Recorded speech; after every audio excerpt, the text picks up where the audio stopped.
গত ১৩ বছরের মধ্যে দুটি চ্যাম্পিয়ন্স লিগ ও দুটি ইউরোপা লিগের শিরোপা জয়ের স্বাদ পেয়েছে চেলসি। বছর চারেক আগে জিতেছে ক্লাব বিশ্বকাপও। এই দলের জন্য তো উয়েফা কনফারেন্স লিগে খেলা অনেকটাই বিব্রতকর, কিন্তু কোচ অ্যান্ডসো মারেস্কা গোটা দলকে এটা বোঝাতে সক্ষম হয়েছেন যে কনফারেন্স লিগই তাদের জন্য বিশ্বের সেরা প্রতিযোগিতা। সেই আসর জিতে এখন ইতিহাস গড়তে চান এই ইতালিয়ান কোচ। কারি অর্থ খরচ করেও গত কয়েক বছর প্রত্যাশিত সাফল্যের ধারে কাছেও যেতে পারেনি ক্লাবটি। মারেস্কা কোচের দায়িত্ব নেওয়ার পর সবকিছু শুরু করেছেন একরকম নতুন করে। আকাশচুম্বী প্রত্যাশাকে দূরে রেখে আস্তে আস্তে নিজেদের খুঁজে পাওয়া ও আবার মাথা উঁচু করে দাঁড়ানোর অভিযান শুরু করেছেন তিনি। সেই চেষ্টায় এবার যথেষ্টই সফল এই কোচ। তাদের বড় একটি লক্ষ্য ছিল চ্যাম্পিয়ন্স লিগে জায়গা ফিরে পাওয়া। তীব্র লড়াইয়ের পর ইংলিশ প্রিমিয়ার লিগে চতুর্থ হয়ে ক্লাবটি আগামী মৌসুমে ফিরতে যাচ্ছে ইউরোপের শীর্ষ লিগে। এই ঈদে জামা জুতো অ্যাক্সেসরিজের ডিসকাউন্ট। তবে চলতি মৌসুমে আরেকটি বড় ম্যাচ তাদের বাকি, যেটি জিতলে চেলসির ট্রফি ক্যাবিনেটে জায়গা পাবে আরেকটি ইউরোপিয়ান ট্রফি।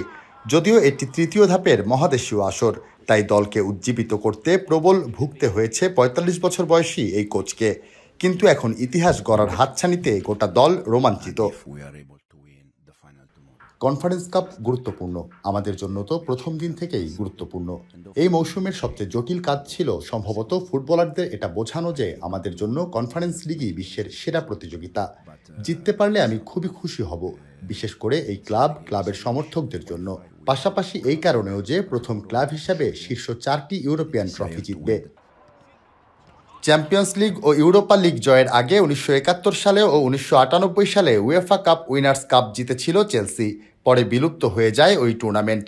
4টি ইউরোপিয়ান টুর্নামেন্ট বলতে সেটি বুঝিয়েছেন মারেস্কা। অন্যদিকে তারুণ্যে ভরা দল নিয়ে এই মৌসুমে পারফরমেন্সে এখনও পর্যন্ত সন্তুষ্ট মারেস্কা। তবে জয়ের মানসিকতা পোক্ত করতে কনফারেন্স লিগের জয়টা তার কাছে গুরুত্বপূর্ণ। প্রতিটি ম্যাচই দেখানোর সুযোগ যে আমরা কতটা উন্নতি করছি এবং আমরা ট্রফি জিততে চাই। প্রিমিয়ার লিগের ইতিহাসে সবচেয়ে তরুণ দল আমরা, তবে আমরা যথেষ্ট পরিণত, লড়াই করতে পারি। তবে আমাদের যদি এটা নিশ্চিত করতে চাই যে গুরুত্বপূর্ণ একটি ক্লাব হয়ে উঠেছি আমরা, তাহলে এই ট্রফি জয় এবং একের পর এক ম্যাচ জয়ের তাড়না আমাদের দেখাতে হবে। বুধবার কনফারেন্স লিগের ফাইনালে স্প্যানিশ ক্লাব রিয়াল বেতিসের মুখোমুখি হবে চেলসি।